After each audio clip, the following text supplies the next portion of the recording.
Hello Talking Towners, I have some great news for you.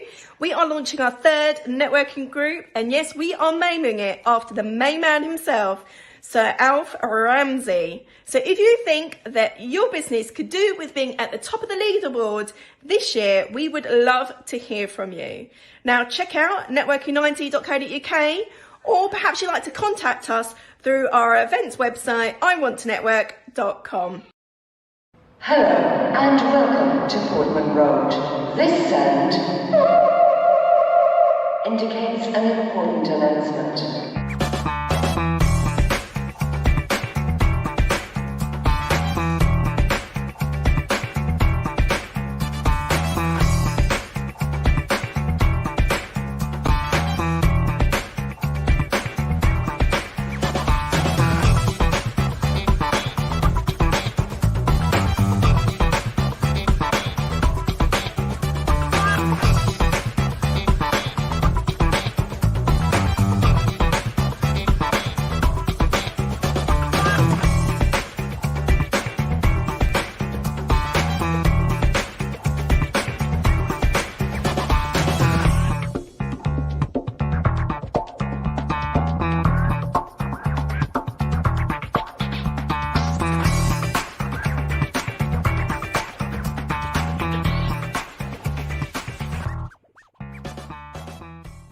Hello again, my friends, and you are my friends, and welcome back to Talking Town, which means it's a Sunday, the number one Ipswich Town podcast, the only show that gives you the voice. You can come on the show today and have your say on whatever you want about Ipswich Town, from the manager to the kit man to the tea lady and everything in between. Nothing is off limits. If you've got something to say, we want to hear it. I'm really excited for today's show. Sadly, I believe Paul Lambert is still in charge of the football club, but I will be keeping an eye on all socials as we progress through the show. And should anything break, I'm not expecting it to, but if something should, I will of course bring it to you. Good afternoon, Emerson. JT's in the room. Nikki, welcome in. Glad you could make it. George, utterly disappointment. Absolutely. And we'll get into that very shortly. I want to say a huge thank you to all of you who took up the Ring of Honour yesterday from yesterday's show. We started off with 3 people. We've got a load more than 3. I can't thank you enough. I'll be updating the graphic at some point when dad duties allow me to. Right, let's bring in our 2 contributors and get today's show kicked off. First and foremost, we've got one half of the Hard Truth Tag Champions.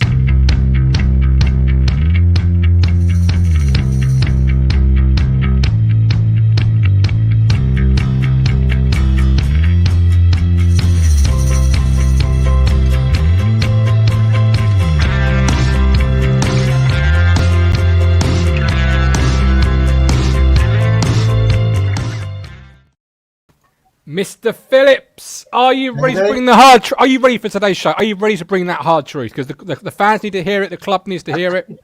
We bring the hard truth every week, don't we?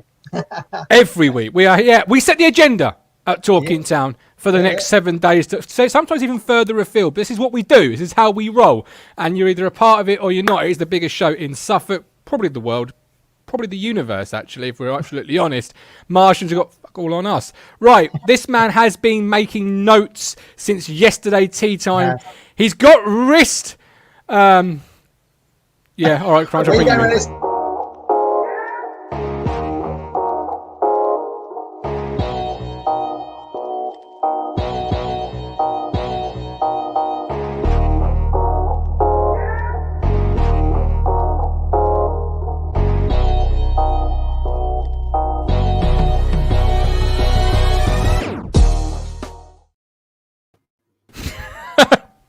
There he is.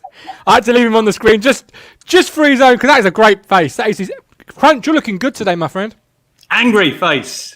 Angry face. Let's kick things off with some good news. Okay, let's start on a positive, light-hearted note before we go. Nice yellow shirt on, by the way, guys. Yes, you have. Yes, it's a Norwich yellow. It's canary yellow. We're not a massive fan of it, are we, Matthew? Well, it's Essex Eagles, really. It's just like... Don't leave me out to dry here. Before the show, you were hammering him. Don't leave me out to dry here. My missus said, you can't wear that. I said, I can.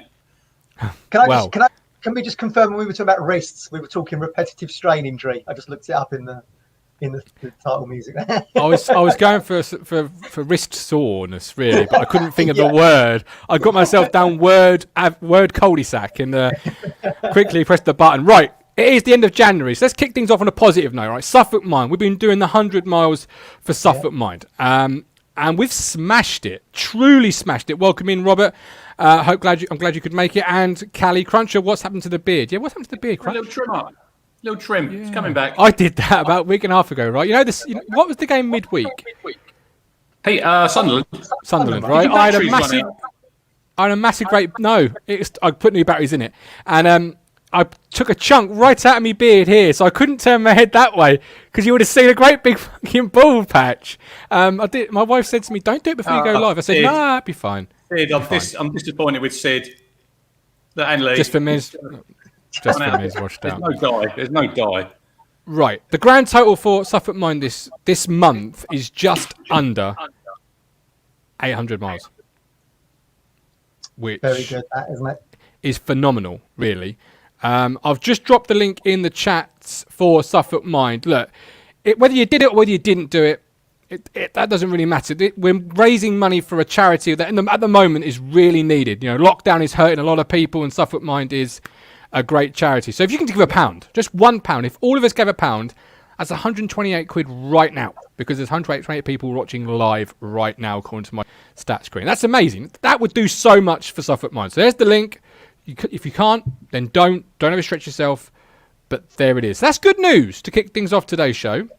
I think I'm the winner as well. I'm going to get onto the Lancs. Here we go. Here we go. All right. Prizes. You want actual... Yeah, you are by some country mile. You did 260 miles alone. You'll be in it to win it, boys. You got to, if you're going to do it properly. You know. Callie, 800 miles. Gee, you lot could have walked up there to Coventry and back a few times over. And with... samosas. I am partial to a bit of a samosa or an onion bhaji. But if you're going for an Indian, do you go for the whole starter, main, poppadom, chutneys? Or Hang on. what do you do when you go Don't for tell an me Indian? Matt's never been for an Indian, because I found out in a week Matt's never had a kebab. I know. Fucking disgusting behaviour, Matthew. Disgusting behaviour. Apparently, I had a kebab in Gran Canaria once. Were you trolleyed, Matt? But no, I don't like curry. I had a Chinese last night. I said he's going to say that. You don't like curry? No. No, that's an instant red. Sorry, Matt. Bye, mate. He's off.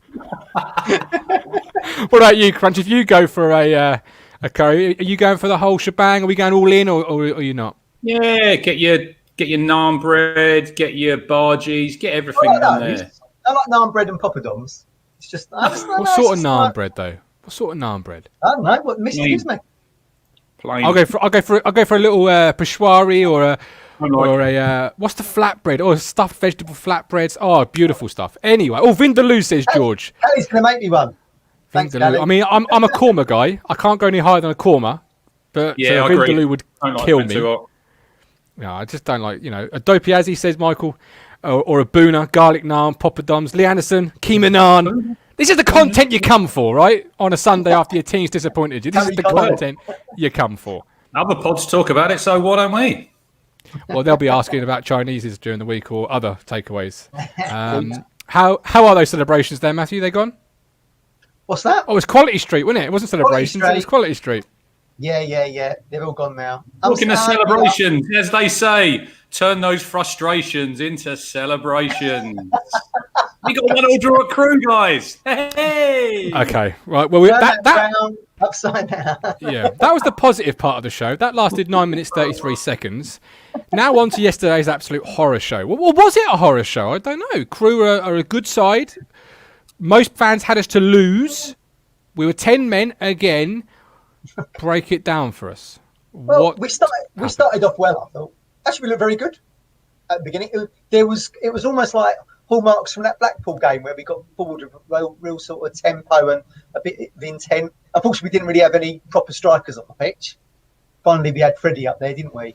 But That's not a I thought we striker. started off well. I mean, it's quite positive. We got 5 corners in about the first 10 minutes. There's another thing, Matt. Never do anything with our set pieces, do we? No, it's really frustrating. Not since we said this before. Not since Waghorn left. Look, we started off really brightly, didn't we? As you say, really brightly. on the front foot.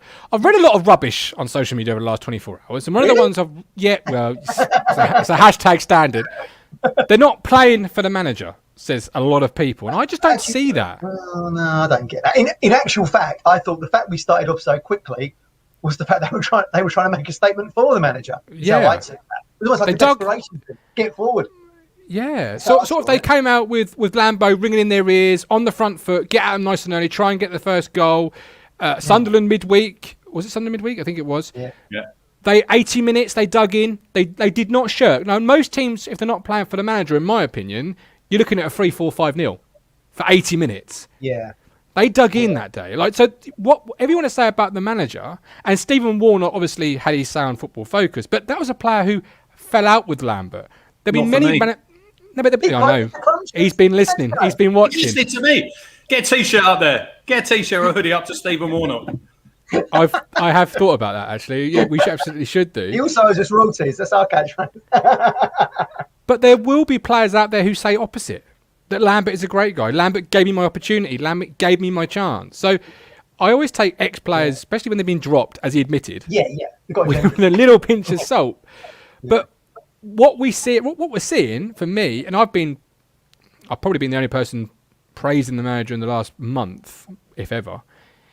It's just not working with him, and he's now got himself down a tactical cul-de-sac. He can't see the wood from the trees, and he's lost. Very interesting tweet this morning, Matt. I was on Twitter, and you said about when Lambert took over, and you said he took over to give Norwich a bloody nose. Yeah, I think it's that kind of character. Now, this tweet is from a Norwich fan, and he says, I'll read it all. He says, I think Lambert resents Norwich for the path his career has gone down since he left us. I think he took the job at Ipswich to ruffle a few feathers, attempt to get back at us and to feed his own ego. And then he goes on about the touchline implosion against Norwich, was when he realised he'd failed. He's put, Lambert is a con man. That much is true. You only listen to Norwich's podcast with ex-players and you soon realise he was nothing more than the lead singer of a three-man band, the spokesman. He was never the brains behind that success with him. And then he goes on to add, we didn't all know ourselves until after he left. When he failed everywhere else and then stories emerged, we adored him. But now everyone in Essex, Suffolk and Norfolk can see him for what he really is. And I tell you what, he has nailed that spot on there. It's hard to disagree. At the rug 85. There you go. I didn't agree with the first bit. He left Norwich of his own accord, and he took them to court to get his final settlement. He went to Villa. Yeah, and I think he took him to court to get his final settlement, if I remember correctly. I might be wrong. I might be right on that. This is what from my memory. Yeah. I don't think he gives two hoots about Norwich. I think he genuinely just saw an owner as clueless as they come, who would give the man umpteen amount of time. Someone said it yesterday really well. He sold Evans a vision, and because Evans doesn't know football, Evans has been eating it up ever since. Because he's almost a car salesman, isn't he? Yeah. I said you back in the summer. Lambert was the type of guy that could sell you a conservatory because he's great. PR guy, buy a few beers. Yeah. Football-wise, on the pitch, he absolutely stinks the place out. Well, I mean, you saw it. If you watched the Football Focus yesterday, you saw this other side of his personality that we've been discussing since the summer. Because when he comes on at Suffolk, he gives you nothing, very dour character. When he's talking to Mark Clement on Football Focus yesterday, he's cracking jokes. And even Warnock said that guy has a sense of humour. You just don't see it around the place. So there's definitely two sides to it. But yeah, I've long thought that he thought he took he crossed that Norwich divide to come to, as a Hall of Famer there, to come to us to piss them off. Yeah, 100%. And that's why it's not worked out, because he's come for the wrong reasons. It's not worked out. I just think it was genuinely, I just genuinely believe he was surprised to get the call from Evans, because it sounds like Evans sought him out because he was there watching the Borough game after a chat with Evans. I think Evans sought him out, and I think Lambert just sold him on this. I've watched your game. It's dead. It's soulless. Reconnect with the fans. Get young players here. I just think he sold him a vision. But where is that? Matt said it before. Where's that whirling dervish who was on the touchline against Preston in early games, waving his arms about and jumping up and down, and he was kicking every ball. I know he's been ill. But now he's phoning it in. He is phoning it in, and he's just waiting to get the push. But What again, did Stu say yesterday during the game on Twitter? He said, it was at 65 minutes or whatever. Dave Artell rallying the troops here at Crewe. Taylor and Lambert are just leaning against an advertising order. I read that. That's not the Whirling Dervish we remember. Yeah, but I don't know what it's got to do with anything. Well, it's just showing passion on the touchline, right? Or showing you wanted to win. Everyone loved that when he was doing that because we were down on our lap. We were bottom of the table. He's come in. He's lifting the supporters. He was rallying the fans. I mean, I know he's been poorly. We wish him well, obviously, and he probably don't feel like doing that now. But he's not done that for a very long time. Yeah, I just read it. I listened to it. I heard it, and really, it's just another stick that people are beating Lambert with. Like if he tied his shoes up with his left foot first, people would say, "Oh, terrible bloke." You know, he can't kick the ball for the players. He didn't get Bishop sent off. He didn't lunge in on a yellow, brainless. But he's not a young player anymore, is Teddy. He's the one who sets us up that formation to fail. 27 goals? 27 goals Yes. now, yeah. Rob Davis yesterday. Rob Davis, spot on. Obviously, if you play two strikers, Martin, you've got more chance of scoring goals. It's just... Time out. When you play as strikers like Norwood with somebody, you've got more chance of scoring goals. If you played Sears and Drinney, you could play for 100 years. You're not going to score goals. It doesn't matter. It gives you more of an opportunity to score. Two is better than who are you one. dropping out Two in the is better than midfield? one. But who are you dropping out in the midfield? I'd have probably dropped Andre. That's who you'd have to drop because he couldn't work in a two-man midfield, Andre Dezel. He's not 3-5-2. efficient You enough. said it before. Play 3-5-2. That's the team. If you look at my Twitter, I set up on Friday. That's what it helps. Probably if you've got Vincent Young, you could play 3-5-2 because he could play one side. We're probably going to talk about him. Yeah, but you don't Miles have Kenlock. Vincent Young. Miles Kenlock, we've binned him off on it. I tell you yesterday, he was excellent. He was our best player, and He's he been was our working best out, isn't he? attacker. He was our best attacker. Ooh. He was very good. He's been working out, isn't he? Christ, Yeah. he must have lived in the gym for the last Okay, lockdown. He was lucky. He should have been booked early. I think in the first 10 minutes, Matt. Yes. And the commentator said, if that's 10 minutes later, it's a nailed on yellow card. And then obviously he got booked after that. But look, I thought he played very well. What he has to do now is back that up week on week. It's all right playing well once. He's got to do it every week now. And that's been his problem at consistency. He's not had that consistent level. We've been very critical of Miles, haven't we? And we all gave him we saw earlier the red face in the summer. But you have to give credit where credit's due. He played very well. And we've done it with Toto when we thought Toto's played well. We're critical of him. And he's played well. And we've given him man of the match. And Miles was man of the match yesterday. Well done to him. Brilliant. Good to see. The issue is you haven't got wing backs. And a 3-5-2 is great, but you can't play Chambers in a 3. You play Edwards out of position. Fans will scream he's playing Edwards out of position because he's in that position now where he can't win. I get what you're saying about 4-4-2. I just don't see that it's that much You take of an Judge out, issue. don't you? I'd take Judge out personally. Well, he And wouldn't. then though, you got the width in Edwards and Thomas, then, haven't you? Or Lancaster. but then you've got a What did you think midfield to that's all. Thomas? What do you think to Thomas, Matt, yesterday? He wasn't really on it yesterday, was he? He wasn't really into it. for No, whatever no reason. better than Jack. No better than No. Jack. Well, give him a chance. We do this too let's give him a quickly. chance, yeah. We do this too quickly. We'd write players Well, off yeah. and then they go away and they We ain't got no perform money. miracles. We ain't got no money, Martin, and we're wasting it on loan players. And hang on, right? I'll read out 2 quotes from Paul Lambert. This was when he came in. You can't keep doing that. This is about loan players. You have to have your own team of players here, and maybe 1 or 2 loans. I get that, but not an influx. It's very difficult to sustain that. And then a January transfer window, I'd rather go with the kids and trust them than get people in for the short term who perhaps don't care as much and are only here for their own development. I don't want to develop other teams' players. We're going to sign this Swan or whatever his name is from Forest. How many loans is that? 5 players. 5. Yeah. Not good. Because he's panicking. Panic mode He's going now. to lose his job. To nick a famous meme. You know, What did I- he's what- panicking. What did I say to you? Will boys on Swan's WhatsApp? his name. Will Swan's his name Yeah. from Forest. I'll tell you what, Matt, I'd rather have Graham Swan. What did I say to you lads the other day on WhatsApp? Take a boxing quote. Everyone's got a plan until they get punched in the face. Lambert had a plan, been punched in the face, now he's in desperation mode. Getting in there he can. But equally, every manager that's come in has kind of said the same thing. This club relies too heavy on loans. That will change. And after a while, suddenly we're back relying on loans because, end of the day, we should all be angry with Marcus Evans right now because this football club is not run correctly. It is not run like a sleeping giant. It is run like the pub team that's got 4 promotions on the bounce and is way above its level and is now floundering to stay there. But we're not. We should be we should be going for the top players in the market at this level, not asking Forest if they've got a young player that, by the way, we're a season and a half removed from the Championship? If our young players are already so far worse than Forest's after 14 plus years in the Championship, we're in trouble. Bigger trouble than I ever thought. Because we're not that far removed from the days of that level ourselves. So why is he better than the Browns?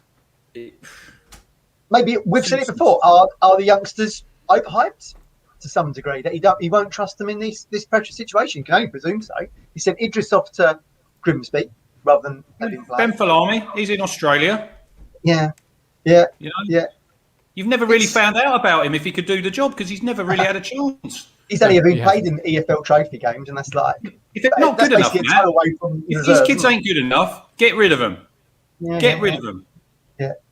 It's like Teddy Bishop. It's like Teddy Bishop, Martin. I don't know what you think. He's out of contract end of the season. He's got a 12-month option, which the club will probably take up. Yeah. If it was down to me, he ain't a young player anymore. He's played 60-plus games in 6 seasons. Get rid of him. He is one of the most overhyped players at town we've had for a long while. We have. Yes. We keep going Because on about of Teddy. He's a young player. Yeah, because of one game against Borough about 5-6 years ago. That's it. I mean, Lanks, Ipswich won the Under-23 league 3 seasons ago with Premiership teams in it. I'd bin Bishop off. I mean, I give Drennan these pelters. He's finally beaten my record. Well done, Aaron. About time. He's moved ahead. He's moved ahead of the Gov in the scoring charts. He's level with me now, Mike. I've got one. Did you know that? I do. He hasn't scored at Putman Road yet. No, but he's actually our best striker. No, he is. Because your best ability is availability, and he's the only player that can bloody stay fit. Norwood could be messy, but if he can't stay fit, it's absolutely irrelevant. Just like Bishop, because he can't stay fit, it doesn't matter how good he could be, because the treatment table don't win you points. Ask KVY how many points he's got this year for the club. It'll be 0. Yeah. You know what I mean? We've said on the show previously, even though we've kind of mocking Drennan that he wouldn't score, he does get into good positions, and he was Johnny on the spot yesterday. Even though it was kind of a block. It was a great tackle. Fucking great tackle. He was there, wasn't he? He was there. Aaron knew nothing about it, Drennan. Who knows with Drennan? Even if we played this 2 up top with Sears, they might click. They might gel. You don't know, do you, in a match situation? We haven't done it yet to find out. No. That's the problem. Because, again, more Lambert, ludicrous. How long has James Norwood... How long's James Norwood got left on his contract? Did he sign a 3-year deal? So he's another one. Get rid of it. I'll get rid of him. He might be our best striker. He's never fit. He's an absolute tool on social media. If you see in the week, he's arguing with the fans again. Yeah. I was chatting to the Hawks this morning. His windows are all right up there in Lowestoft. They're still pretty safe. And he said, get rid of him as well. And I totally agree with him. Waste of time. We want players who play on the pitch. To get rid of him, though, we've got to think about who you would bring in. We've got and in what division you'd be. You wouldn't take. I don't think you'd take Norwood into the Championship, would you? No. Comes to the Championship, I don't. Whoever comes in, me and Matt are big Cowley fans. I think if you follow us on social media, they're probably going to have their own sort of players who maybe follow them around. So Norwood. You get a bit of money, I think, if you sold him, wouldn't you, with a year left on his deal? Well, they liked that at Lincoln. They liked Matt Reed, didn't they? That big lump who was up top. So good job. He done a good job for them, didn't they? He might fit into their plan if they were to come. It's not. I think they might be announced today. It's not happening. It's not happening. If he's not going by now, then the manager coming in will not have a window to operate and move through players in and out. Yeah. It's almost better now just to stick. This is our only free week we can do. I mean, I was chatting with Joe Fairs the other week about this. You have to have a week between games in order for them to probably have their COVID test, come back, then move into the bubble that is the squad, then try and have some sessions with them. You can't be doing that Saturday to Tuesday. You've got to have that free week. Yesterday, pre-game, everyone thought we were going to get beat. Okay, so I didn't. Okay, but then you're pro Town Crunch. You literally. You're the ideal fan, my friend. I thought so you're right. Well done. No idea where the goal would come from. Okay. You said 3-1. You said 3-1. I did, because I'm an optimistic person. But my point is Very this: optimistic with Lambert. were we set up Where is that badly? poster? Is it still there? Is it there? It's around here somewhere. He's No. probably off trying to find a in the tactics bin. board. We weren't that bad, and I know it's Crewe, but this is half our issue. Fans have got to get their heads out of their backsides. We're not the 80s town. We're not even the 90s town. Not even the early noughties town. We're not even Joe Royals town. We are Ipswich Town, the third tier, run badly with no budget, and Aaron Drinnan up front like he's won a competition on the back of cornflakes. Yesterday we played a Crewe side that are several years in the making. They had a plan. They've built on that plan year on year. Players have come for a system. And yesterday, fans weren't optimistic. But we played okay. We just lacked quality in the right areas. And at half-time, I said the same thing. Crewe get the ball, look like scoring a goal. We get the ball, and it's kind of, well, what have we got? No focal point. So with players coming back, this is what maybe Evans is thinking. Is it a chance that we could rebound with Vincent Young coming back, with Norwood coming back playing yesterday, with Jackson after 2 more games? Were we that bad yesterday? Really? If you forget about how great we used to be? We weren't terrible. But then you look at the division, look at the results yesterday, Matt. That's probably another thing that Evans is looking at, and it's keeping Lambert at the job. Sunderland dropped points against Gillingham. Peterborough went to Shrewsbury and lost. It's still there if you could actually put a run together. But fair enough, Martin. We played okay yesterday. If we'd have got a result in one of them 2 home games against either Peterborough or Sunderland, if we'd have beaten one of them, say a draw yesterday, you'd have probably taken that. But it's the stinking home form. I think it's 6 defeats out of 7 at home. That's killing. It's absolutely killing us. Yeah, It's absolutely terrible. And let's not forget, this is third tier level, where we really have got the resources to be top 3, top 4. Have we, though? Yes. Do you see a top side in this division walking out with Hawkins and Drinnan up front, or even Sears at this point of his career? Right. In terms of resources, right, you've got Norwood and Jackson. That's as good as any strike force, I would say, in the division, right? Got to be in it. But this is where the issue is. They've got no backup.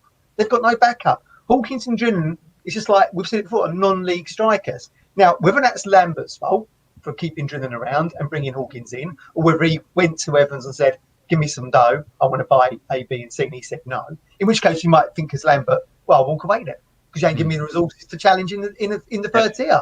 You can't challenge in the third. This team has a history of huge injuries.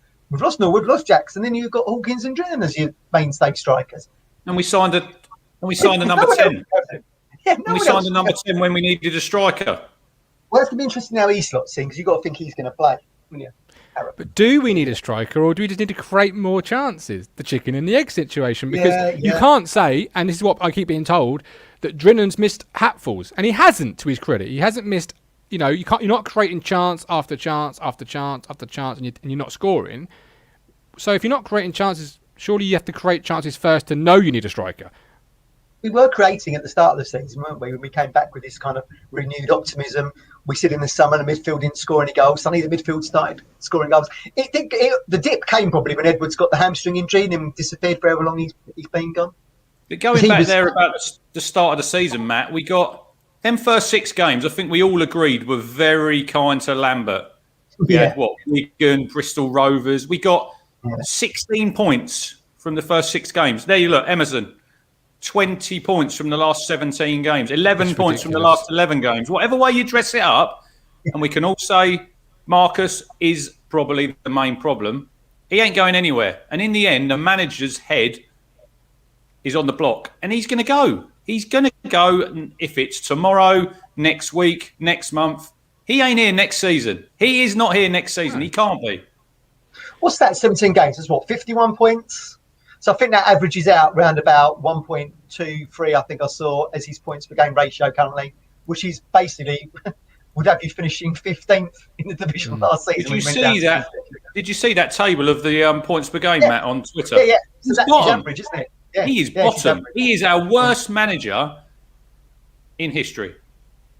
See, Leighton Durrant says 4:45 on a Saturday, we should be checking team scores chasing us. Yeah. We're happy with the point away at Crewe, and that is how far we've fallen. But you've equally got to show respect to teams at this level, and that's not that's maybe not what we're doing enough of. We're turning up expecting a steamroll. The guy, what's his name? Jimmy from Sunderland said that last week, didn't he? You get into League One, you think you're just going to steamroll teams, and you get to half time and think, actually, Rochdale, Crewe, wherever, quite good.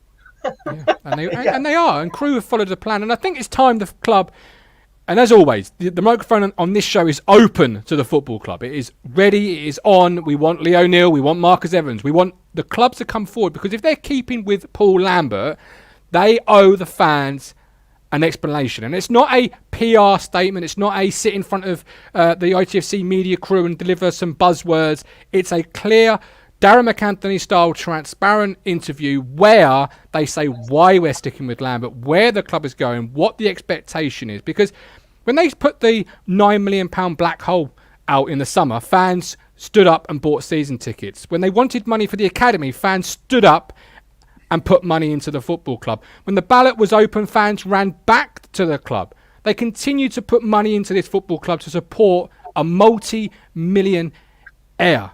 And the club continue to just say, up yours. We're not listening. We don't care. We're not la la la la la la la. And that's not good enough. And fans now want to know where we're going. Look at Crewe, team with a plan.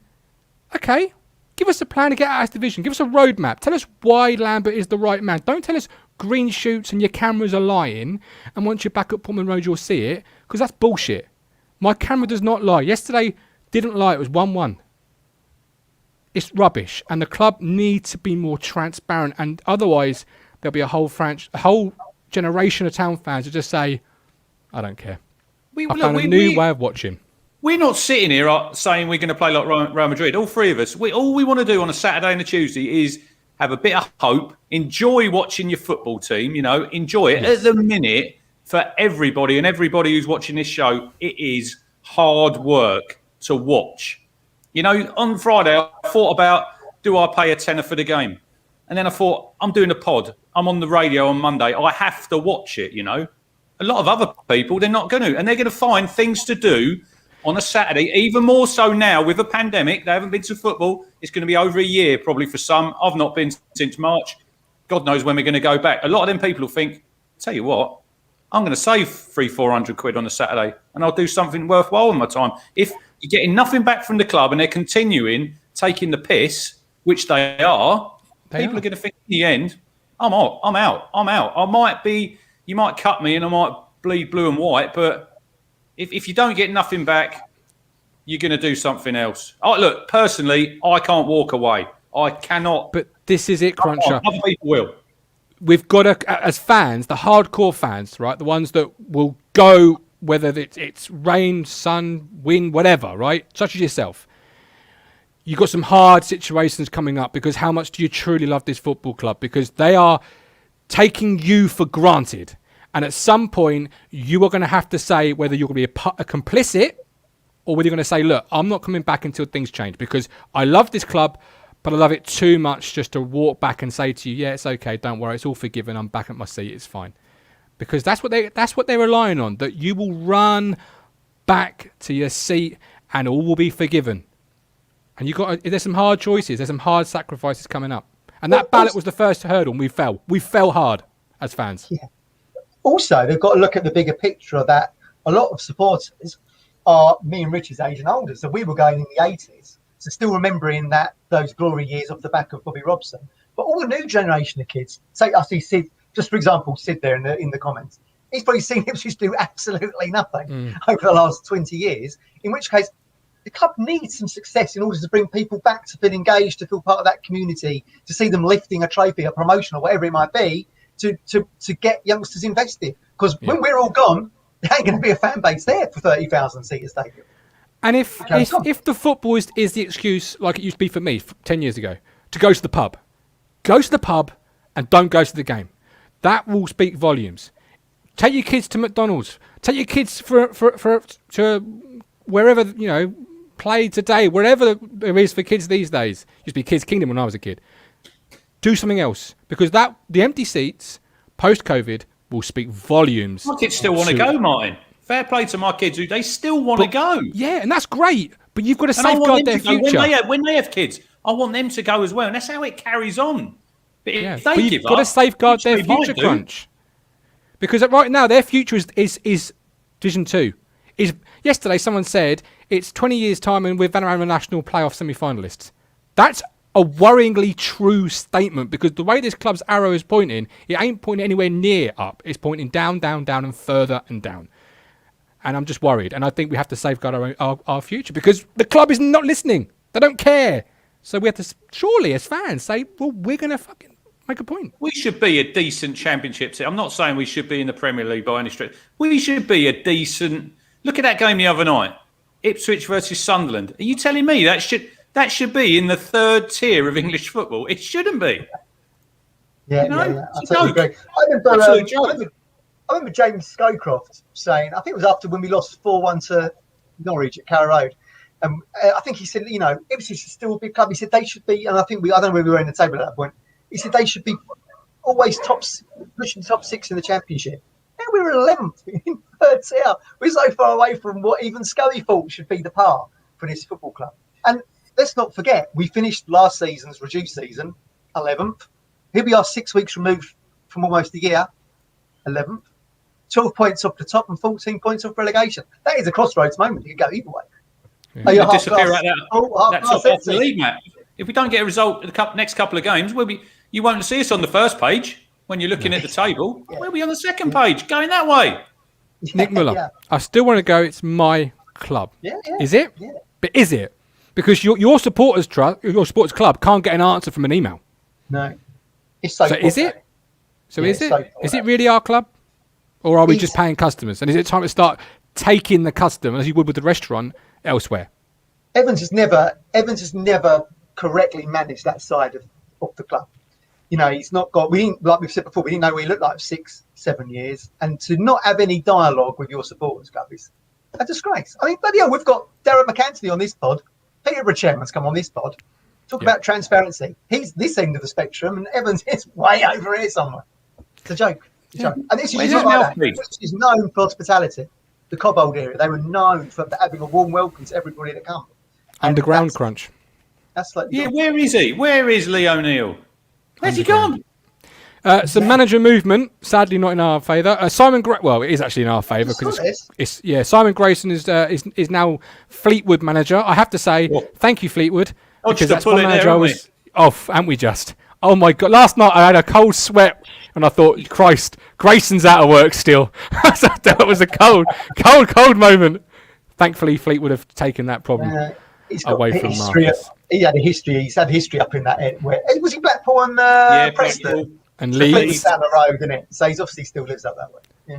Who would have thought back in a year and a half ago that out of the two managers, Evans, Steve, and Lambert, it'd be Evans still in a job, or potentially outlasting Lambert in a job. I never would have seen that coming, because Evans bounces from club to club. He's got Gillingham probably. Well, they finished above us on 8 points per game. They signed like 12, but they signed 12 players in the summer. Yeah. Again, like Lincoln, they had looked at their squad, saw they had issues, and didn't sit on their hands and re-sign a 30-plus midfield player that's now been injured all year. They were proactive. You boys called that, didn't you, in the summer? Why have they given him a contract so quickly? I was pro it because I thought he would add some experience, which we are probably missing, by the way, in the middle of the park. But again, that's now taken up the valuable salary cap that could have got in a striker. Have you got them Lambert quotes? Have you got them Lambert quotes on Scoose? He said, they asked him, he's doing all right. Yeah, he's doing okay. He's not done anything with us at all. So she got on the phone and said, yeah, okay. Yeah, I'm all right. See you later. I've seen the salary cap banded about a couple of times. That's now the excuse. It used to be parachute payments. That's a bit of an illusion, isn't it? Because not every club in this division can afford £2.5 million as a wage bill anyway. Like AFC Wimbledon. Stephen Parry's got a good comment there. Look, have you seen who Shrewsbury? They're signing that Elliot Bennett, aren't they, from Blackburn? He's a good signing. They're doing all right, Shrewsbury. Yeah, He's been linked a couple of times. I can't remember who it was. They've got someone else in, I think. Yeah, doing all right, aren't they? We Win against Peterborough. and this is the thing is, well, yeah, but I don't like comparing games against other teams because everyone plays each other differently. Well, we did say Peterborough weren't no great shakes. They did win the game with an own goal, remember? That's another reason why he's got to go, though, isn't it? Like, you know when a manager's luck is against him, and Lambert's got no luck. Sign Harrop, get COVID. Man sent off against Sunderland in a game that you probably could have won. Both times, actually. You make both times. Good sides make their own luck. I don't believe that. Yeah, good sides do, but he hasn't got a good side, and he's also not managing them. That I mean, a lot of it is down to the team. So let's say that's 80% is down to the team. It's that 20% that's a manager, and he's not doing that 20% either. So at the moment, we're getting fuck all from anybody. When did just thinking back, right? So we're now on this precipice of where he could go. Okay, when Magilton was sacked by Evans, on what that we'd just beaten Norwich, didn't we? Was it the 3-2 against Norwich on the Sunday? That was like a Sunday lunchtime, when you understand. Put him down.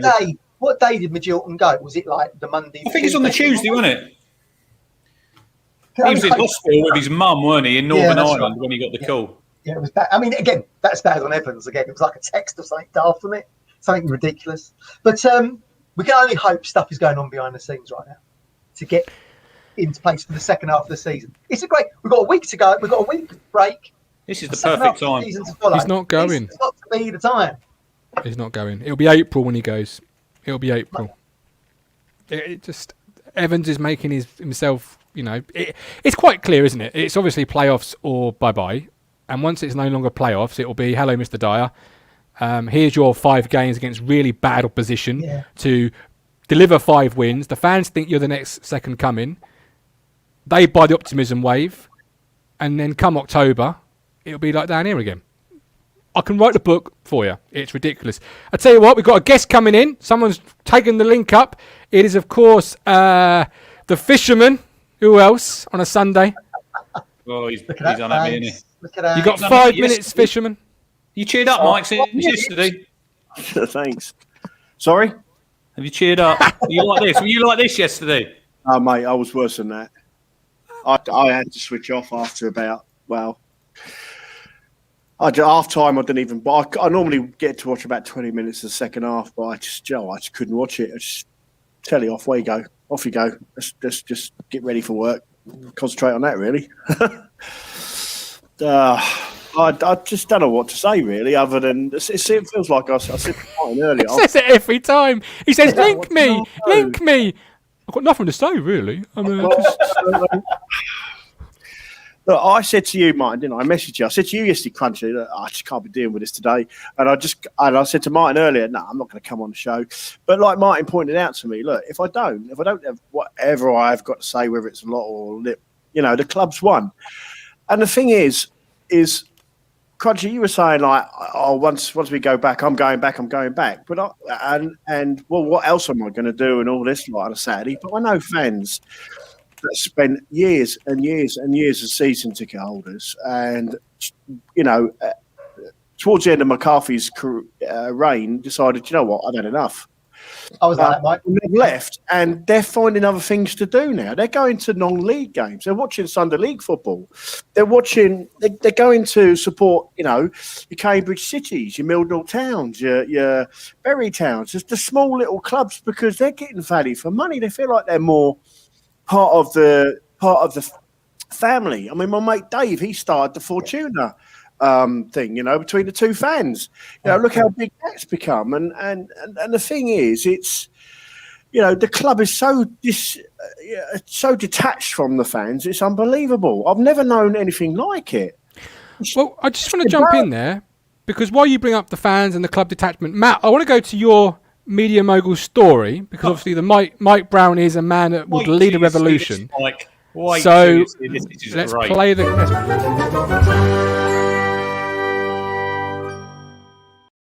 Matthew, what have you got for us? It's a good little segue. You'll enjoy this, Mike.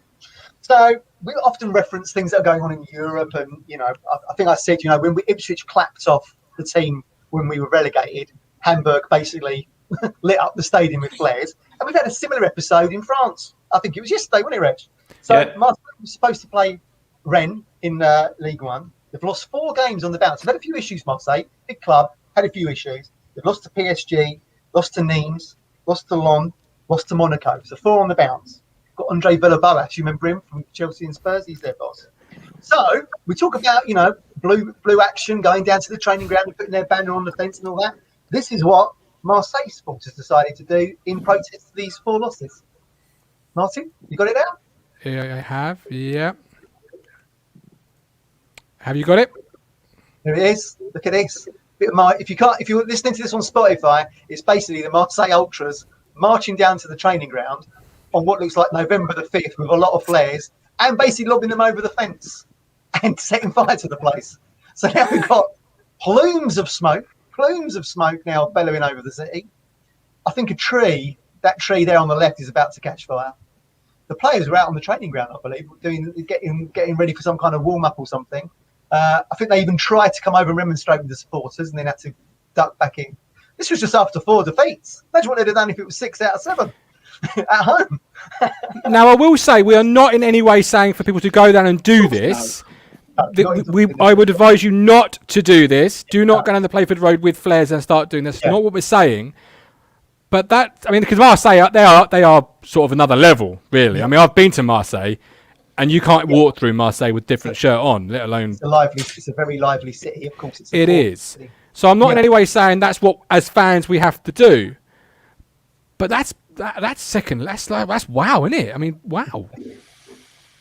That's next level, and it really is. It's next level. I went to Dusseldorf a few years back, and they were playing their local rivals like Ipswich Norwich type derby, and we had what looks like thousands of police escorting the Dusseldorf fans. Sid Driver. See that Sid Mike, Driver.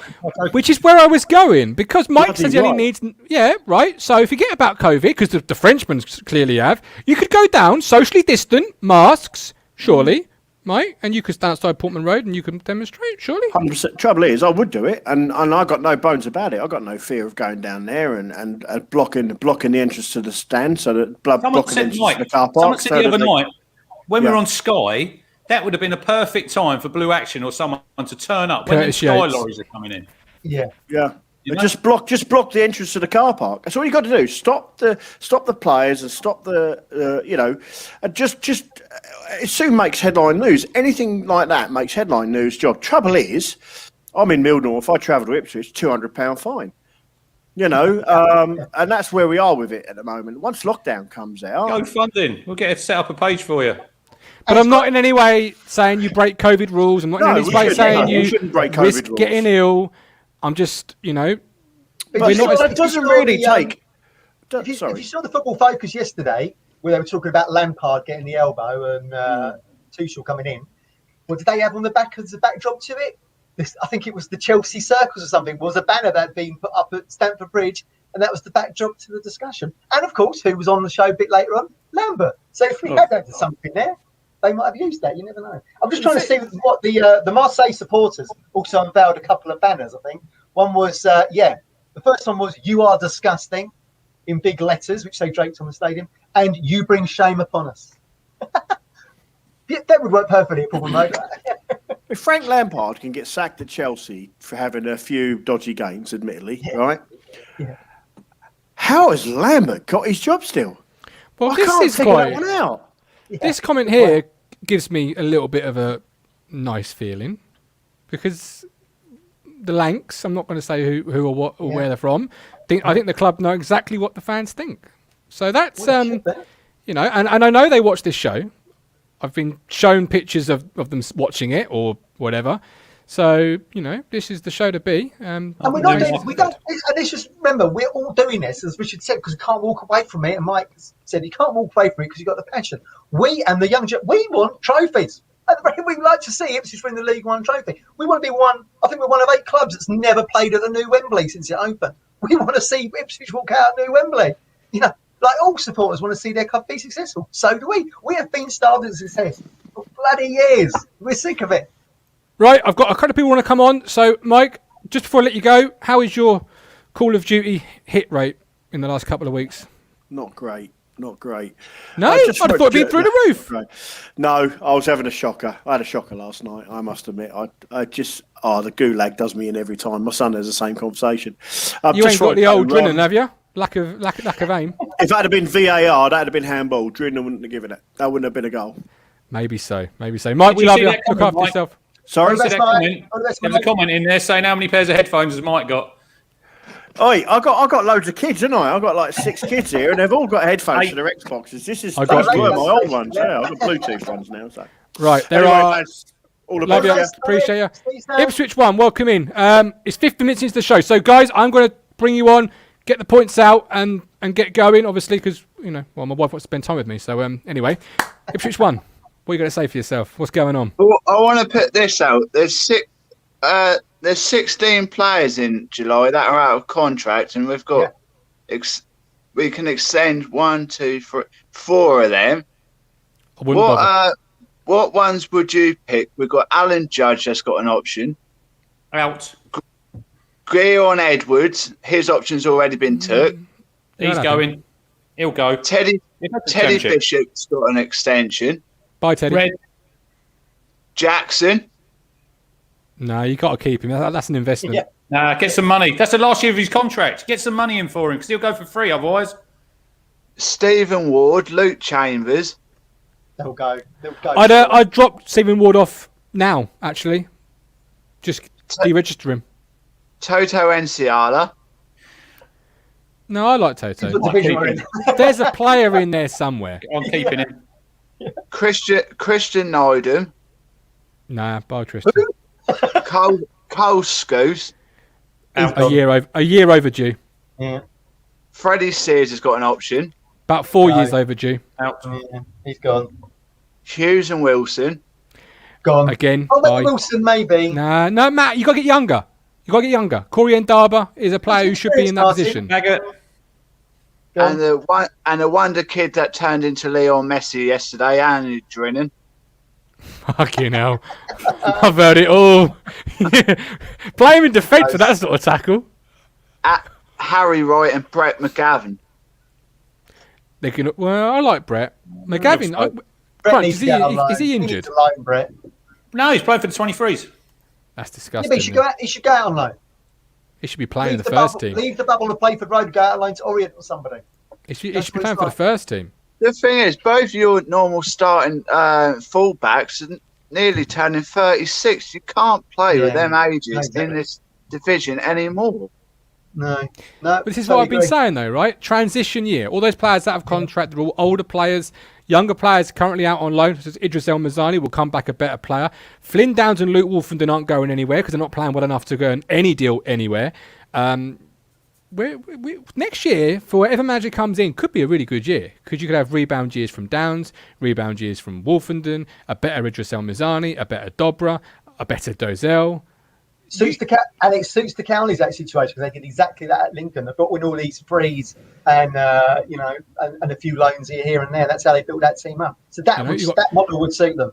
Corey Ndaba starting for Ayr He played well yesterday, apparently. Yeah. Obviously developed Drennan into Messi, didn't they? So, there is a situation there. George, appreciate you. Ronaldo. Lee, if punch is chalk, you're cheese. You're very much from different ends of the positivity spectrum.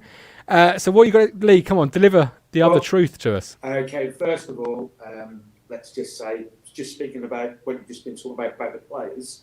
So with your rationale, with that face going up all the time, Crunch, we'll have no manager, we'll have no owner, we'll have no players, and we'll have no fans because we're all going to boycott the games. So I'll be there. I'll be there. You'll be there. You'll be there. You'll be there. Yeah, we'll be sitting wave to each other across the See that? That's what it is, mate. That's what it is. That's what it is. Complete and utter blank bit of paper. Yeah. No pitch. It's no pitch. Anyways, just on yesterday's game, I tell you what, the Don was giving you some grief yesterday, Martin, about this two up top. He wouldn't let it go. He's like a dog with a bone, wasn't he? He was. You couldn't shake him off your leg. My view is, yes, two up top. I think he was pissing up his leg, Lee. Yeah. It was pissing It's me got off. to be a 3-5-2, isn't it?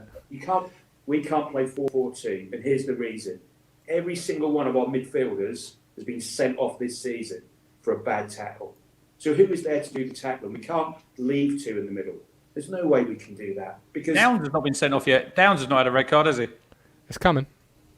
Downs has Not this Not season. yet. No. It's overdue. 2 games. So he played 2 or 3 games. He got injured in a bad tackle. Yeah.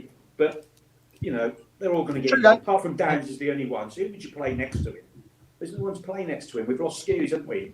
A year again. He stayed a year longer than maybe he should have done. But we've lost that player in there that can actually tackle. We've got too many nice players. We're all too tippy-tappy, and we haven't got anybody in the middle of the park that can put the boot in. Scouse never put his foot in, did he? Come on. Well, I don't know. He used to track back. He did. But he read the game, didn't he? Like one yellow card, He didn't he, the season was he was the only one who could do that, wasn't he? Cole Skuse was James Pullen's best mate. He'd walk on with white shorts and walk off with whiter shorts. Yeah. And the game yesterday. I mean, it's a bigger improvement on what we have been, isn't it? Let's face it. We've kept the same. Yes. We've kept the same system, but we're a lot tighter at the back. We're playing a little bit more direct, and we're keeping possession of the ball higher up the pitch. Regardless of whether it's 4-4-2, 6-6-6, 20 aside, whatever we want, we don't get enough players in the box. It doesn't matter if it's 4-4-2 or whatever formation we play. We don't get enough players in the box. There was one point second half where Crewe, I think they broke a bit, and the ball was going to come in, and I counted more Crewe players in the box than I did Ipswich players. It was just a sea of red, and I think that's our biggest problem. We haven't got enough players that want to burst into the box and score the goals, and so that's where we are with that. I just want one more thing to say. I enjoyed the pod the other week with Dara. I thought that was great, but my God, that guy is so far up his own arse. I've not seen anyone like that. Lots of good points, but he's hypocritical, and this is the reason why. He sat there on the pod and moaned the fact that his team got voted out of the playoffs, which I agree with. Yeah, that was a disgrace. The season should have ended. Wickham, they deserve all they're not going to get, hopefully. But then he turns around and he votes for the salary cap. And the only reason he votes for the salary cap is so teams like Ipswich, Portsmouth, Sunderland, Hull, etc., he brings them teams down to a level playing field. And that's what I don't get. So in one hand, he doesn't like it because he's been voted off the playoffs. Next thing, he's voting for a salary cap.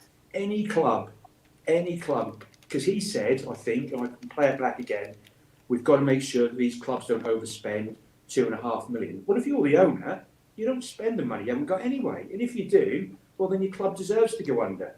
So I don't get that. And this salary cap, I know it's not an excuse, but it's going to kill us because we can only invest $2.5 million. If we went and sold a player tomorrow for $25 million, and we'd have to sell the whole club, the squad, the playing field, and everything. But if we got big money for a player, what would we do with that? Go spend $3 million on a player and say, well, we're going to give you $2.5 a week. There's ways around it. Happen, is it? There's ways around it. It's called accounting. But Marcus Evans won't do that, will he? Because it's happy to hide behind it. The way he was happy to hide behind parachute payments.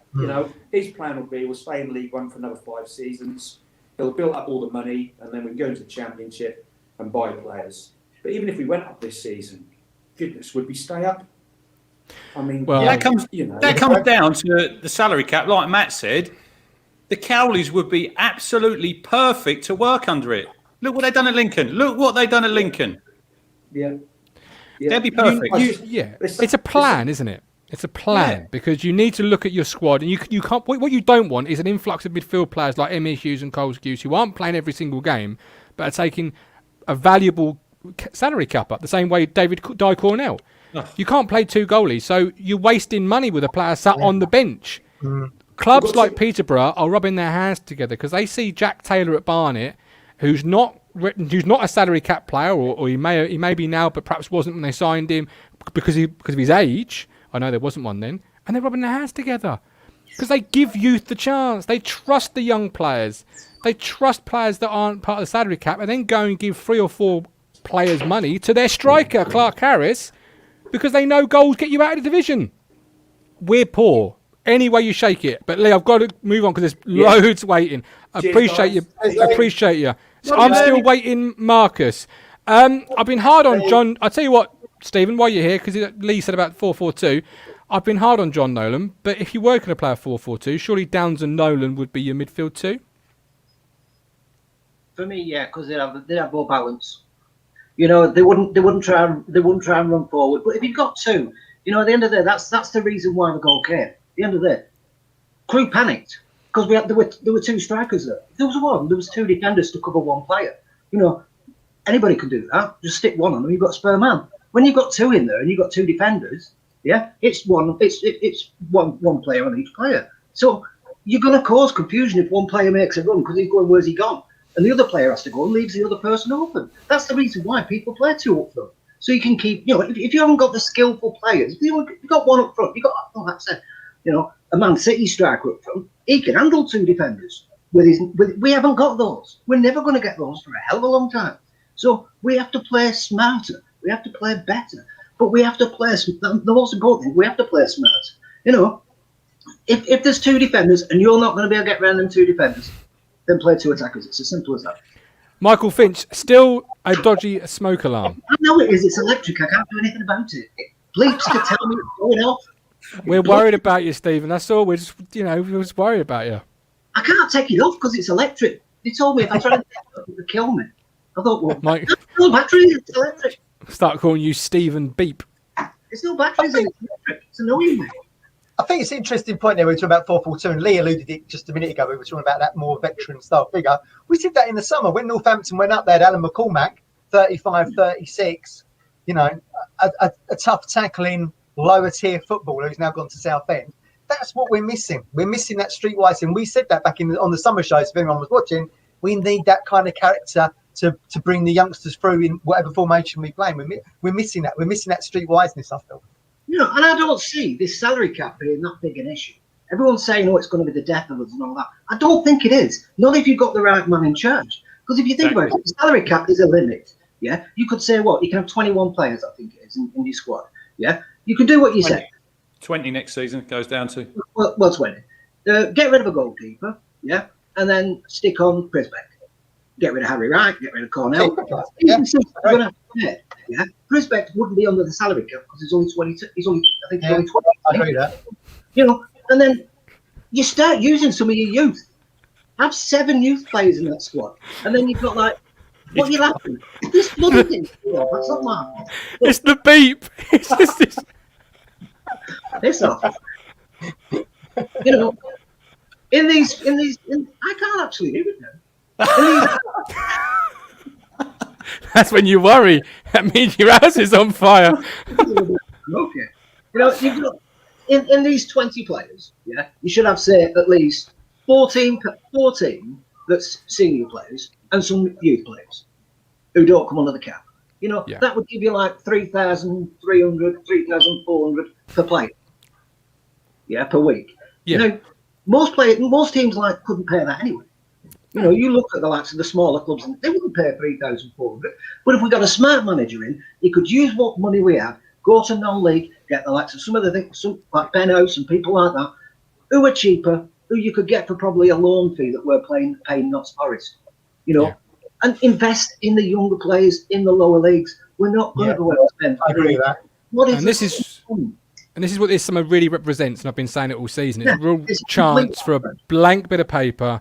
So you need new manager, fresh ideas, a player that's proven to work with youngsters, isn't scared, but equally is given time by the club. And when I say that, I don't mean internally. I mean externally. The plan is made available to the fans, because then the fans know it's not about winning the division this year. It's about a top 10 finish and bringing players through. It's about building blocks for the years in the future. At the moment, we're being told by Lee O'Neill, we want to win the league.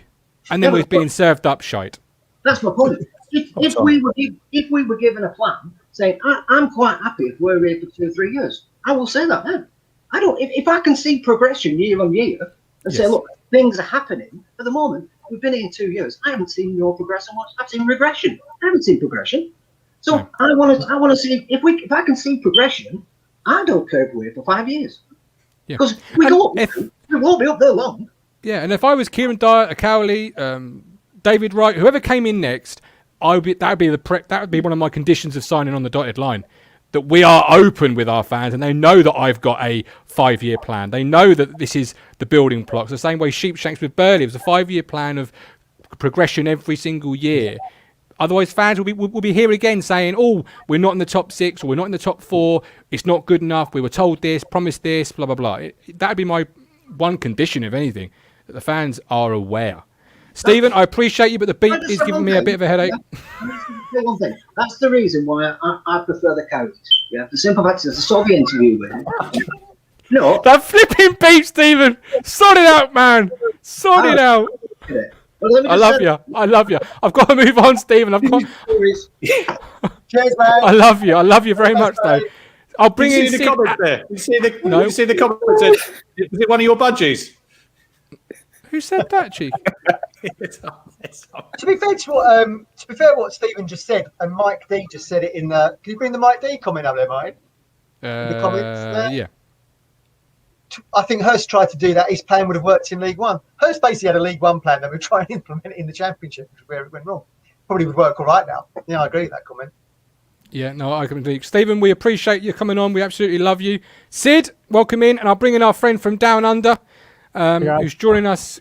What time is it where you are? It is now about 11:15. Wow. Appreciate the view from Down Under. So, guys, what's going on? What do you make of yesterday? Lambert's still here. Grayson's gone to Fleetwood. What's on your mind? Well, clearly, Evans won't get rid of Lambert. We all want him gone, but it's clearly not going to happen. You look at our next 6 games, right? Blackpool. Are we going to get result there? Draw. Peterborough. Lose. Yeah. Shrewsbury. Draw. Northampton. Might beat them. Lose. While Lambert stays here, I can't see any victory because it's just bad. Oxford. God. Lose. And then we got Hull. Fucking. We're in hell in a hole. The bottom 4 is looming. Under Lambert. Might stay up. I think bottom spots looming the way we're going. This comment here is quite interesting, Sid. McCarthy knew what it takes to build a tough, resilient team, although he was stubborn and didn't promote flair. He got the balance right. This team needs a bit of rough with discipline in midfield and up front to provide the right ingredients to challenge for promotion. We are powder puff when Downs, Norwood and Chambers is out of the side. Yeah, very good point. Is McCarthy knew he needed a striker and he put Darryl Murphy up front and got a purple patch out of him. Isn't that just what's really the difference between us and any team in this division? It's the fact we haven't got a striker. Like Clark Harris got 13 goals by himself. We've got 26-7 now as a club. Yeah, that's bad, isn't it? It's a different quality of manager, though. McCarthy would, if he couldn't get a striker in, he'd come out and tell us. He wouldn't hide behind the excuses that Lambert uses. Oh, we've got injuries. Oh, there's a fixture build-up. The money's not there. McCarthy always pulled it out the hat. But it's the quality of manager. But Lambert couldn't ask any more of the lads yesterday. Remember that? Yeah, well, he's PR though, and he's all PR and all fluff. But at least with Martin. At least with McCarthy, he did have a plan B of sorts. Lambert's got no plan B. McCarthy had contacts. He knew he could always ring someone up and get a striker or a player if we needed it last minute. Lambert. Well, you say that. We sold Murphy at 10:59 and we got Leon Best. That was not a contact that I would have used. Yeah, all right, yeah, I'd agree with that one. He got lucky. He got lucky. He went to Washington. I woke up to a message from a mate down here who's a Derby fan. All I got was Leon Best facepalm. Yeah. He's a Derby fan. Let's not forget where Hurst got unlucky with Bart, McCarthy got really lucky because Bartos saved McCarthy from relegation. That year, he really Bart was like Superman for about 6 months, and even McCarthy said he saved my backside from the bacon slicer. But then Hurst didn't get that out of Bart, and we slipped into League One. So, but I really do believe, Crunch, that this team, if it just had a quality striker, if the owner actually backed the manager and said, you want Clark Harris, we'll go and get Clark Harris, whatever, we'd be actually a fairly decent team because we don't concede many goals. We don't get carved open all too often. We haven't got hammered all season, have we? It's the odd goal here and Doncaster. Yeah, other than that. But we did say, didn't we, before the season started, we haven't got enough goals in this team. No. It was like Edwards and Bishop were scoring early, weren't they? Edwards has come back. He's not really looked at it. Bishop, he's suspended now. But it's goals that will get you out of this division. And we've scored how many? 27 goals, is it? Less than Burton. Pathetic. And this is where I was yesterday with you two on WhatsApp, because I knew Amy and Rob were very anti-Lambert. So I had to get into the pro-Lambert mindset to try and bring balance to the show. So I pride myself on bringing balance. But if you look at the two charts, top assists, top goal scorers, we're the only top 10, yesterday we were, but now we're not top 10, I don't think. We're the only top club in there without a player in either list. That's fucking ridiculously poor. For what, January the 31st? I just don't understand where Lambert said, we haven't got the finances to bring anything in, the resources to bring Rubbish. Well, 65 million people live in this country, and Marcus Evans is inside the top 200 people of the richest people in the country, and we can't go to a Wimbledon or a Leicester or someone and pick up one of their strikers. Good call. Desperate for Higgett money. at Wimbledon. How much you get him for? 500 grand. That Scored Jeff goals in this league. The guy at Plymouth. Jephcott, yeah. What? We can't. You telling me the 188th richest person in the country can't find 500 grand to get us a striker? Come on, nonsense talk. But if You're you getting get Harris confused Clark, with won't. If he plays one up front, it's still not going to help. We can't play with one striker up front. We've discussed this every But week. Posh do it. It's about getting the players around that one. And they've got Dembele, they've got Samodics, they've got quality players around Clark Harris. And then they've got Clark Harris, who can finish with his eyes shut. Well, that We've got works for Drennan, them, though. who, We've would got need... no one.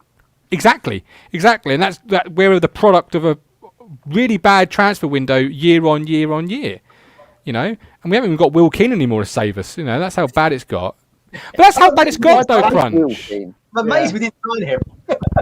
But isn't that how bad it got? Our third striker has gone from Will Keane to Ollie Hawkins or Aaron Drennan. Like, there's a definite level of gap there. Big huge. And I'm really disappointed because when we came down, I thought the club would take it by the scruff of the neck and say, we're not a League One club, we're a Championship club. We're keeping everything the same to go straight back. Yeah. And instead, they said, hey, we're League One now, slash it all in half, bring in absolute dross, don't worry about it. And they've kind of accepted it. And we've gone into a League One / League 2 mindset, haven't we? Well, we were League Ones, and now we're cutting our cloth accordingly. Here comes Ollie Hawkins, who's got 7 goals in 500 appearances. Yeah, it's just very frustrating. Really frustrating. Awful signing. One of the worst I've seen in my time. I've got now Sid. What was Sid's here? Sid, how old are you, and when did you start supporting Town? 23. I properly started going, I'd say, when Keane come in. That was when I had my first season ticket. Yeah, that was and I've known nothing. Yeah, we got all excited over that, didn't we? That was a big moment. We've had no big moments over the last 20 years. So I worry the fact that your kids, for example, if you've got kids, they'll come through at some point. There's no success there to latch onto, is there? My biggest moment's probably that last-minute goal that Pablo scored against Coventry. That's all. That's it. Yeah, I remember waking the house up with that. But what about people younger than me? They've seen even worse. Yeah, they've seen the worst half of it. I see out of the 2 halves of the time I've followed us, the first half was better. Yeah, this has just been absolute shit. I got into supporting Ipswich very quickly in '81 because Ipswich were on Match of the Day the whole time, and my dad said, "Right, we're up the road. We'll get a couple of tickets and we'll go." We went Ipswich Sunderland, March '81, 1-4-1. But I saw that because I saw them on Match of the Day. I'd seen them on TV. Bobby Robson was the manager. They were going places. At the moment, we're going to League 2, aren't we? 14 points off bottom 4. Absolutely. Right, guys. I think. I appreciate you both, but we've got to move on. Yeah. Great to see you, boys. Yeah, look after yourselves. Cheers, mate. Look after yourself. Have a good Monday. Matt, right. Crunch is back. Oh, there he is. Right. So it's all about collaboration, really, and that's what we're saying. Well, you left, and I don't like empty seats. I know. Well, there you go. I don't know where mine is, actually. But it's all about collaboration, right? That's what we're saying. We want the club to work with us, be open with us, and if Lambert's your man, then why is he your man, and where are we going? That's what we want to say, really, isn't it? Yeah. A bit like networking, Matt. Networking90.co.uk. If you are a business owner, It's about working together, isn't it? Yeah, you got it. That's a beautiful segue. I know. Right, let's move ourselves on to our goats, courtesy of the wonderful Lizzie. It's a new year, which must mean new business opportunities. So why not join us online with other both professional men and women to kick off your 2021? Join us on Zoom during January. Contact us, networking90.co.uk. I pressed the wrong one, but it still stands. They are still going through February, but I pressed my fat finger pressed the wrong one. Right. You've got something in you, Rich, you want to bring to the party? Well, the pity party? I didn't see it last night. It was social media was an absolute shit show, wasn't it? The Ipswich timeline. And now we've got I think it was on his Facebook page, the kit man, James Pullen. We've probably all seen it. He puts a picture up of the dressing room, which is, look, fair enough. He gives a little insight. And then he says, strong point today after a tough few weeks. Played really well. So a lot of positives to come from that. It's embarrassing. And then you can, obviously, you know what you're getting. And Yeah. I had a few people message me this morning saying he's done nothing wrong. Look, he hasn't done nothing wrong and he's trying to look on the positive side. But at the minute, there's nothing positive. And like I said to you, I think on the WhatsApp group, it's all about reading the room. You know, the room at the minute, the mood in the room is on the floor. And then he came out basically saying, I can't remember what he actually said after that. He said about don't be critical or something like that. But you think, you've got him. He's the kit man. He played for the club, I think, 2 games, 3 games. Look, fair enough. And then you've got the goalkeeping coach. So it's Sunday afternoon now.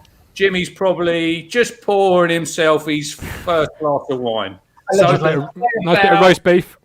Yeah, by about 5:30, 6 o'clock, he's on there with his phone out, and then he's probably gonna. What did Jimmy Walker say, Matt? What was that? He said about this division. Well, he's done a couple, wasn't he? He said about this division, if we're not in the top 4, then we might as well wrap it up. Well, hello, we're 11th.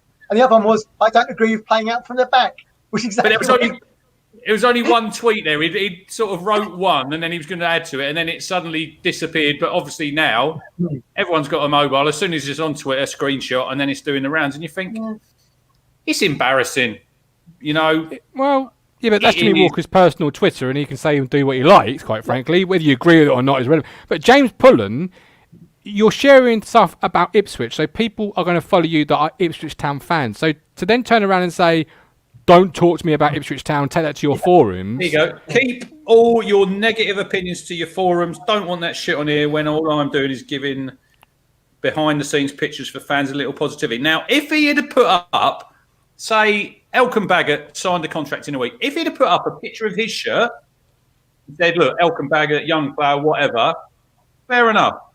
That's positive for me because that's a little bit of positivity.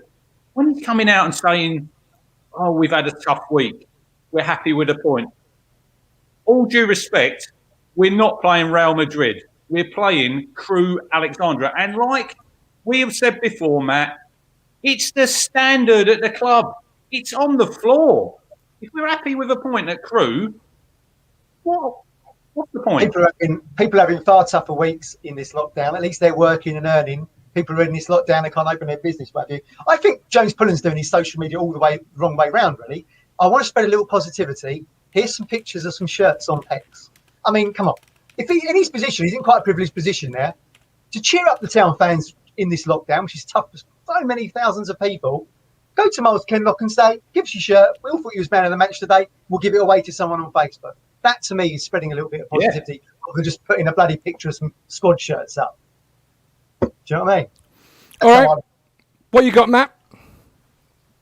My goat this week. Oh, God. I'm introducing something here called Pratt Speak.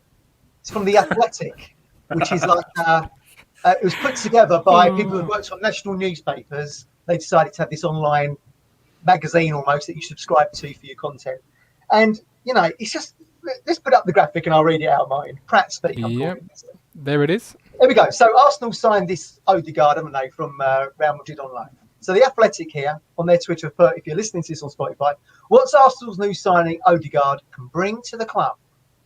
High XG from ball progression, good progressive passing, high carry and dribble volume, effective at forcing turnovers. Want to get him a And bib? then bloody hell, who do you know watches football talks like that? High XG from ball progression. Can Many someone Town explain- fans talk like that, Matt. Can someone explain to me what that means?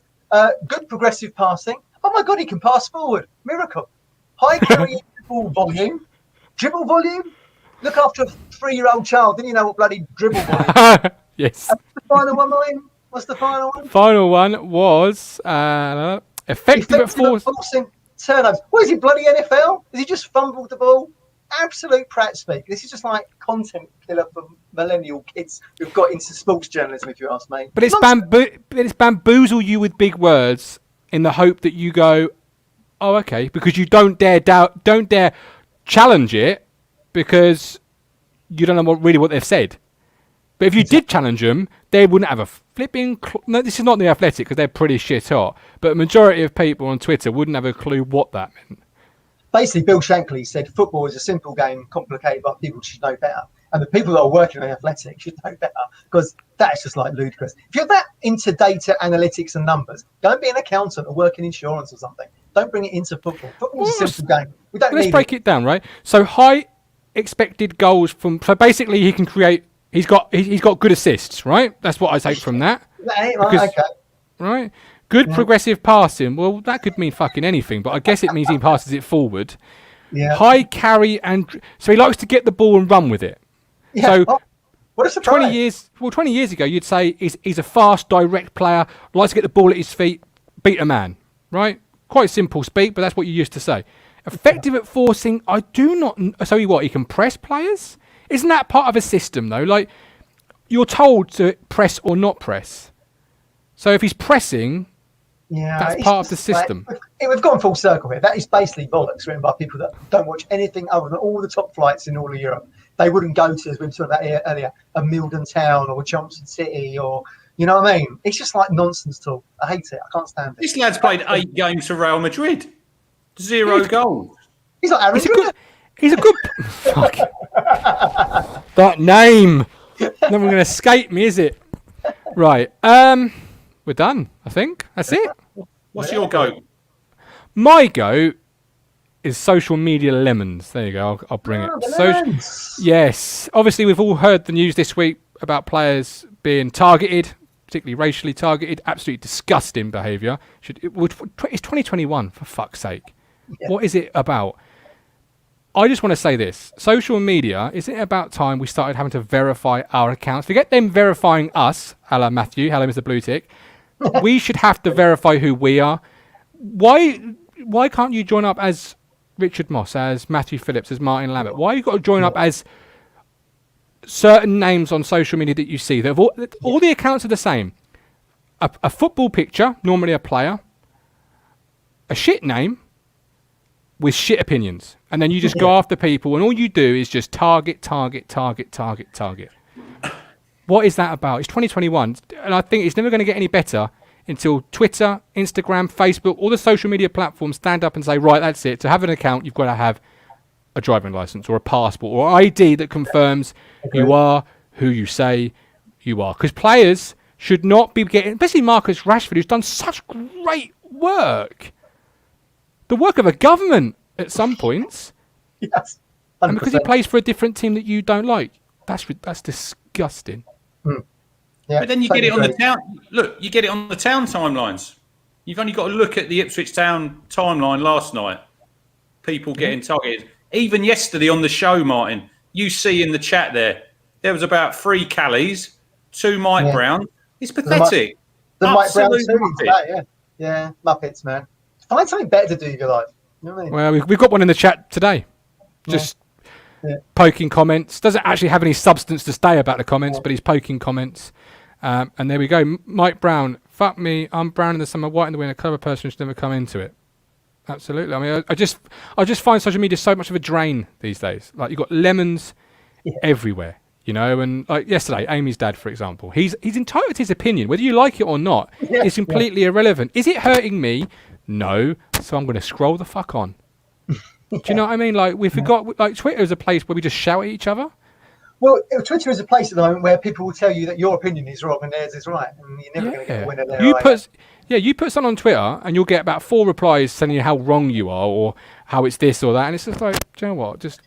I think what we do with the show here, we promote the show, and you know what's going on, and show you clips from the show if you've not watched it, and it's all about engaging and getting your opinion. I mean, me and Rich have had lots of lemons come back to us previously, gone, the way you speak to supporters is a disgrace. Well, if you go through our Twitter, you'll just find that we are starting engagements with people and having conversations. We don't tell people to piss off or any of that nature. So, idiots, man. Whether you do or not, it's entirely down to you. All your views are your own. I've never once turned anybody away from, when they appear on my bottom row here, I have never once turned anybody away. Anybody could turn up on that with that link and I would put them on, because it's our platform to speak. Doesn't matter if I like you, don't like you, agree with you, disagree with you. I mean, Mike Brown, I can't stand the bloke. I have him on. Anyway, I see that, Mike. I know where you can send that poster anyway, Martin. Get Amy's dad, get his address. There you go, up to Cornwall. There it goes. I mean, he's entitled to his opinion. You need to talk to him. You need to talk to Amy's dad, because you're on the same page, you two. I don't know about that. Let's keep our fingers crossed and see what happens. So, Rich, you reckoned it was about Tuesday that Magilton got the I'm off Monday, Tuesday. My phone's on all day. We're going to press the klaxon when he goes. This is our only opportunity. Or Stephen Parry's going to press that fire alarm. He's not going anywhere. Anyway, we're back on Thursday with the Thursday preview show. Join us then. But until next time, look after yourselves. Stay well. And hopefully I'll see you live for a little emergency pod. I know the Lemons on Twitter like that one. Hello and welcome to Portman Road. This sound indicates an important announcement.